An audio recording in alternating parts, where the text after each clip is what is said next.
श्री स्वामी समर्थ. स्वामी महाराज तुमच्या सर्व चांगल्या इच्छा पूर्ण करो ही स्वामींच्या चरणी प्रार्थना करते आणि आजच्या या नवीन व्हिडिओला सुरुवात करते. पण त्या अगोदर तुम्ही जर चॅनलवरती नवीन असाल तर सबस्क्राईब करा आणि शेजारील बेल आयकॉनलाही प्रेस करा, म्हणजे माझ्या सर्व नवीन व्हिडिओचं नोटिफिकेशन तुम्हाला मिळेल आणि तुम्ही एक पण व्हिडिओ मिस करणार नाही.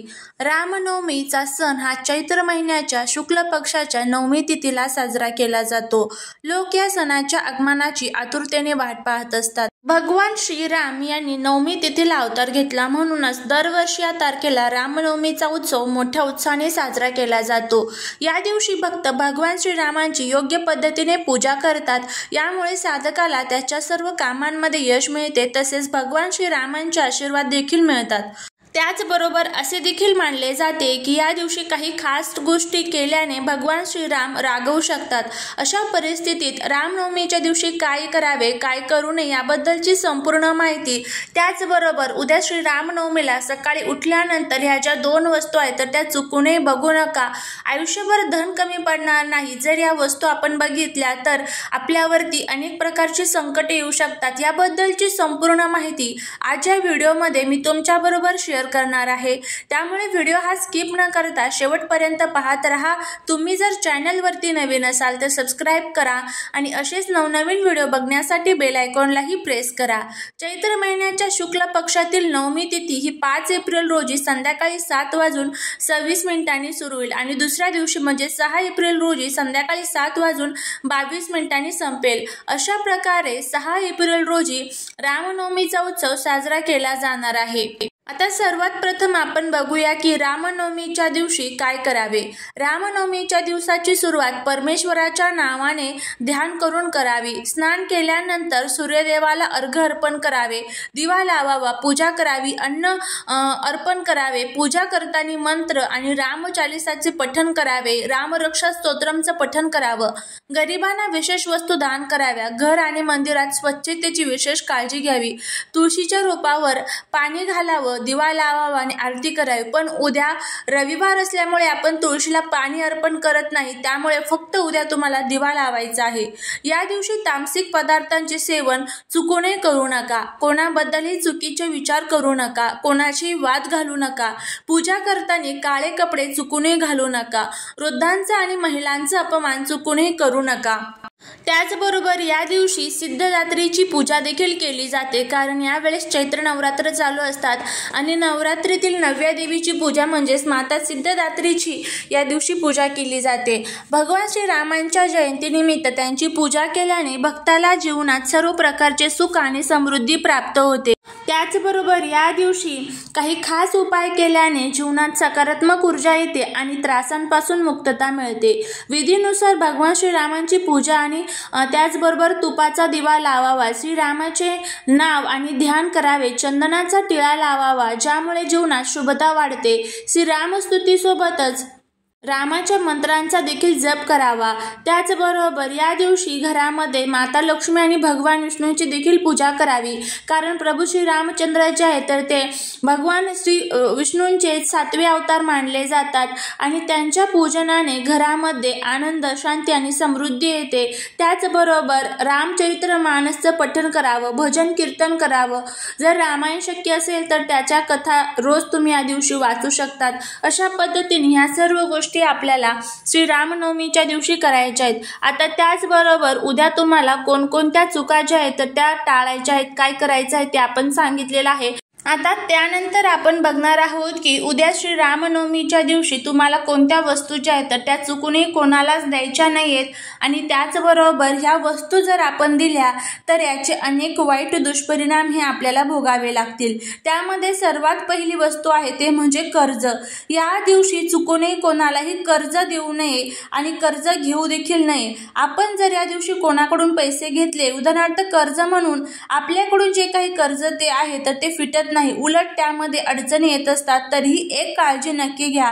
त्याचबरोबर या दिवशी कोणालाही उसने पैसे देऊ नका. कोणालाही कर्ज म्हणून सुद्धा पैसे देऊ नका. म्हणजेच कर्ज घेणे आणि देणे हा प्रकार तुम्हाला या दिवशी टाळायचा आहे. असं जर तुम्ही केलं तर माता लक्ष्मी तुमच्या घरामध्ये टिकून राहील. माता लक्ष्मीला चंचल असं म्हटलं जातं. आपल्या घरामध्ये स्थायी स्वरूपात राहावी यासाठी जेव्हा हे काही प्रभावी दिवस असतात तर त्या दिवसांमध्ये माता लक्ष्मीला आपल्याला स्थिर ठेवण्यासाठी काही आपल्याला महत्त्वाचे उपाय करायचे असतात। त्याचबरोबर या दिवशी लक्ष्मीची पूजा म्हणजेच धन धान्य किंवा पैसा हे माता लक्ष्मीच्या स्वरूपात असतात आणि म्हणूनच ते कायम घरामध्ये टिकून राहावे यासाठी आपल्याला कर्ज घेणं आणि देणं हा प्रकार जो आहे तर तो संपूर्णपणे टाळायचा आहे। त्याचबरोबर या दिवशी घरातून बाहेर झाडू त्याचबरोबर तुटलेल्या ज्या वस्तू आहेत तर त्या घरातून बाहेर काढू नये, कारण माता लक्ष्मी या दिवशी घरामध्ये आगमन करत असते। त्याचबरोबर ज्या खराब वस्तू आहेत तर त्या आपल्याला अगोदरच सणांच्या अगोदर बाहेर काढायच्या असतात, कारण सणाच्या दिवशी कोणत्याही प्रकारच्या वस्तू आपण घराच्या बाहेर काढल्या तर त्याचे अनेक प्रकारचे दुष्परिणाम हे आपल्याला भोगावे लागतात। एकतर या तुटलेल्या वस्तू किंवा खराब वगैरे झालेला जो झाडू असतो एकतर तुम्ही अमावस्येच्या दिवशी बाहेर काढू शकतात किंवा मग तुम्ही इतर कोणत्याही दिवशी काढू शकतात, पण सणांच्या दिवशी या वस्तू चुकूनही घराच्या बाहेर काढू नये। त्यानंतर आता उद्या सकाळी आपल्याला कोणकोणत्या वस्तू उठल्यानंतर बघायच्या नाही जेणेकरून आयुष्यभर धन आपल्या घरामध्ये कमी पडणार नाही याबद्दलची आपण माहिती घेणार आहोत। जर तुम्हाला हा व्हिडिओ आवडला तर चॅनलला सबस्क्राइब करून कमेंटमध्ये जय श्रीराम लिहिला अजिबात विसरू नका, जेणेकरून प्रभू श्री रामचंद्रांची तुमच्या घरावरती कुटुंबावरती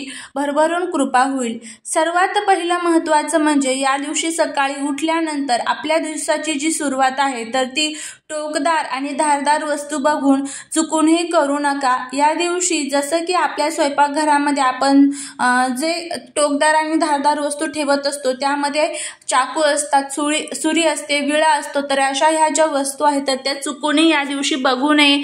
या दिवशी तुम्ही सकाळी उठल्यानंतर दुसरी जी वस्तू आहे तर ती म्हणजे तवा देखील या दिवशी सकाळी उठल्याबरोबर आपल्याला बघायचा नसतो। बघा, जसं की आपल्या स्वयंपाकघरामध्ये आपण जो तवा वापरतो त्यावर पोळी भाकरी किंवा मग काही भाजी वगैरे उरलेलं असेल तर ते गरम करण्याचं काम करतो किंवा मग पराठे वगैरे बनवण्यासाठी सुद्धा आपण तवा वापरतो। डोसो असे किंवा आपल्याला बनवायच्या इतर काही वस्तू असेल, पोळी भाकरीचा तवा आपण बघून दिवसाची सुरुवात कधी करायची नसते, कारण स्वयंपाकघरात तुम्ही गेला की तुम्हाला सर्वात प्रथम तवा दिसायला नाही पाहिजे। स्वयंपाकघरामध्ये बऱ्याच वेळा चाकूही असतात आणि टोकदार धारदार वस्तूही असतात। या वस्तूंची जागा अशा ठिकाणी करायची ज्या तुम्हाला सकाळी उठल्या उठल्या दिसणार नाही। स्वयंपाकघरात गेल्यावर पहिल्यांदा आपल्याला अशा वस्तू दिसता कामा नये आणि प्रत्येक दिवस खराब होऊ शकतो आणि बऱ्याच जणांना याचा अनुभव सुद्धा आलेला आहे।